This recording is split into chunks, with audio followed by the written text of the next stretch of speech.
You know who I was impressed by? Brian Harman is who I was impressed by. He impressed me 6 million times today because Brian Harman went out early on Friday and shot, not a typo, a 65 that this looks like he pitched a perfect game, Patrick. This is 4 in a row on 2, 3, 4, and 5. He's 4 under through 5 holes.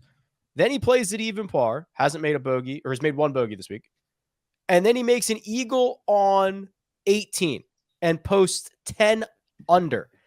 That is 5 shots clear of everybody else. I repeat, Brian Harman is 5 shots clear of everyone else in the world heading into the weekend at the Open Championship.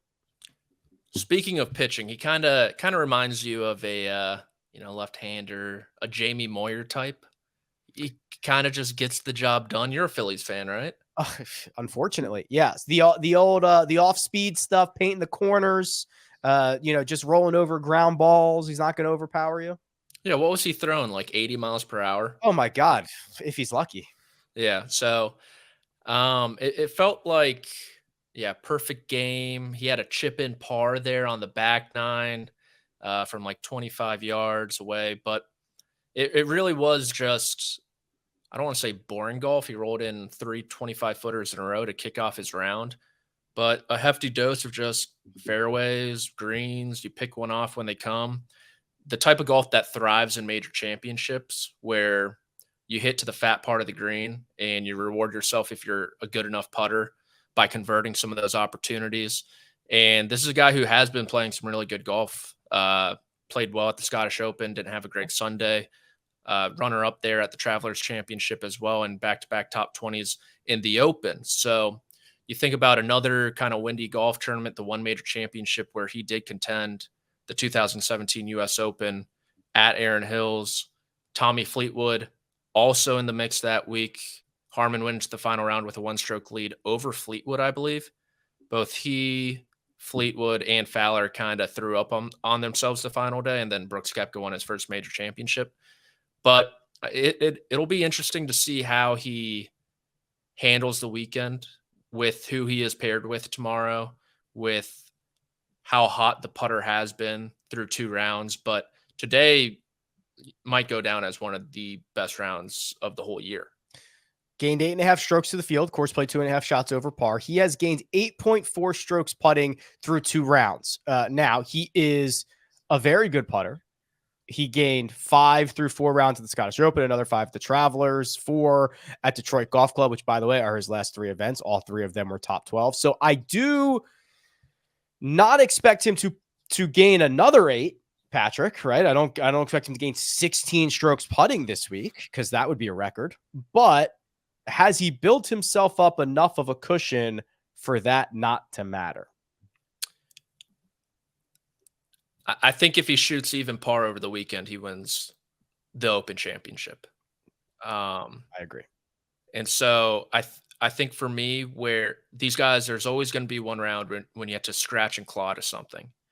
And for Brian Harman, he needs his tee to green game to carry him that day. He needs that round to be something like 1 over or even par instead of a 74 or 75 where he can let people back into it. So that'll really be the deciding factor, I think, for this Open Championship. You always hear players talk about scratching out a round that should be in the mid-70s, but somehow they come in around even par. Those are the rounds they're most proud of. I think one of those has to be in store for Brian Harman if he wants to win this championship. And I think that's kind of a big if. A 5-shot lead is pretty ironclad through 36 holes at a major championship. So I only have back to 1980 here, but then I realized 1980 is 43 years ago. So that's what, 160 something major championships.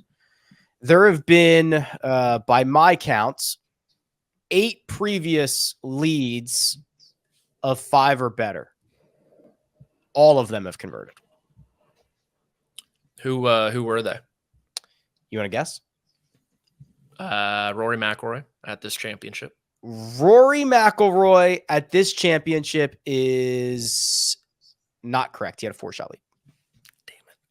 Tiger, Once Upon a Time. Tiger at Pebble. That's it. That's the only one.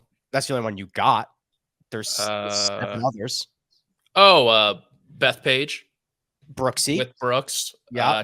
Or Scotty at the Masters had 5, I think. Scotty at the Masters had 5. That's probably all I got. Jordan Spieth at the 2015 Masters. Louis Oosthuizen at the 2010 Open. Nick Price at the 94 PGA. Martin Keimer at the 2014 U.S. Open. Rory McIlroy at the 2011 U.S. Open. All of them were 5-shot leads or better. All of them won that major championship.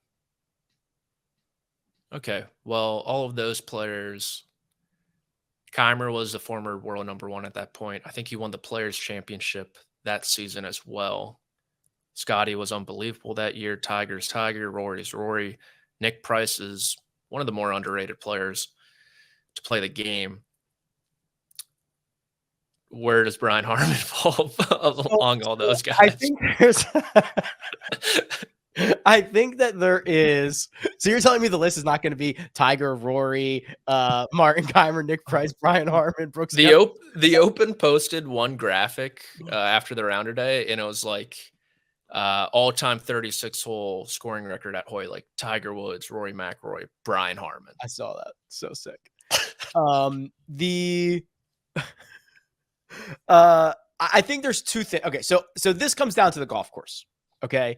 Yep. Which golf courses can allow you to cough up a 5-shot lead?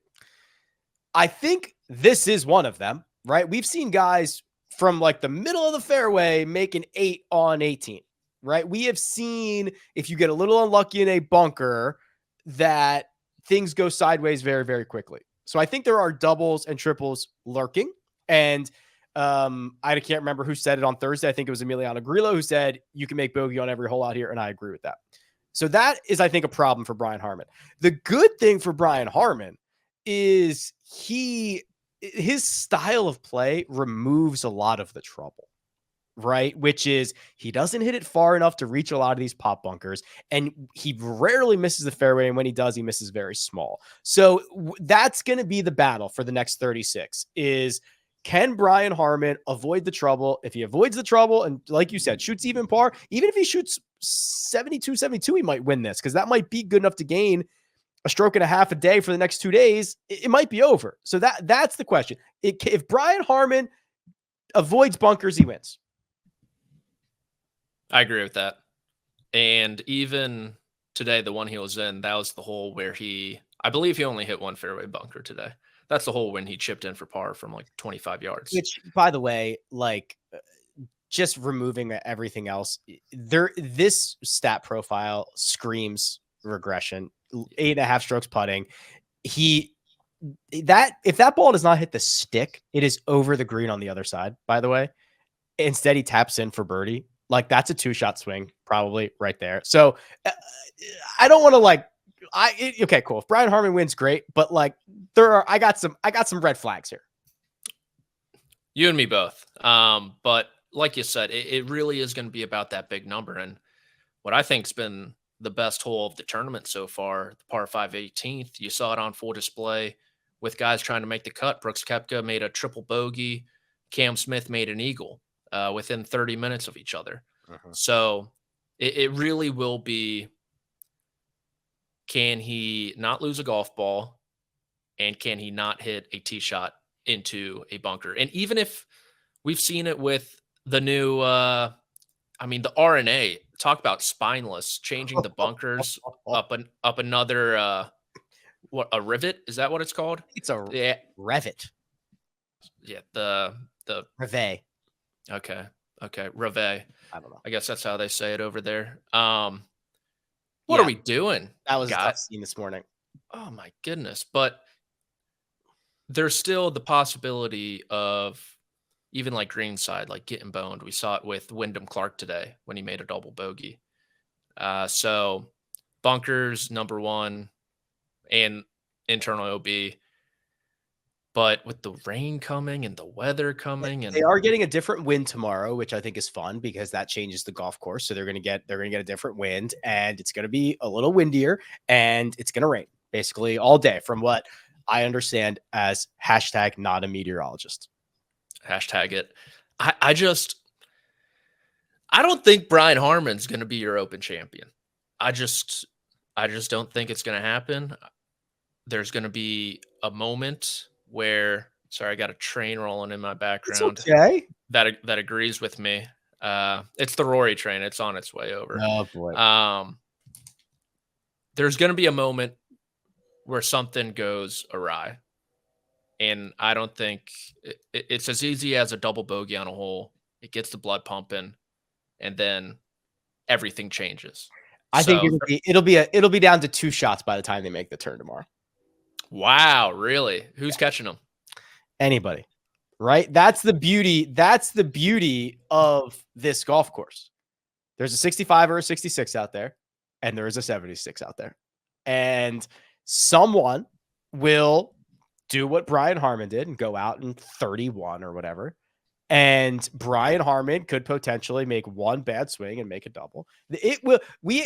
There is a thing called leaderboard gravity that exists on every golf tournament in the history of golf that is not won by Tiger Woods. Okay, I don't think it will be cut to 2 by the back 9 tomorrow. I would say by Sunday when they make the turn. Okay. And then at that point, it really does come down to, you hit it in the fairway bunker on the back 9 on Sunday. Like, unless you're making a sturdy major championship par, you're boned. So I think he holds on. I think he holds his own. But like you said, leaderboard gravity, there are a lot of big names kind of in the shallows, waiting, capable, who haven't put together the complete round yet, but are right there and a couple shots away that I think they'll give them a scare. And then on the back 9 on Sunday, anything can happen. We saw it last year when Cam Smith shot 30.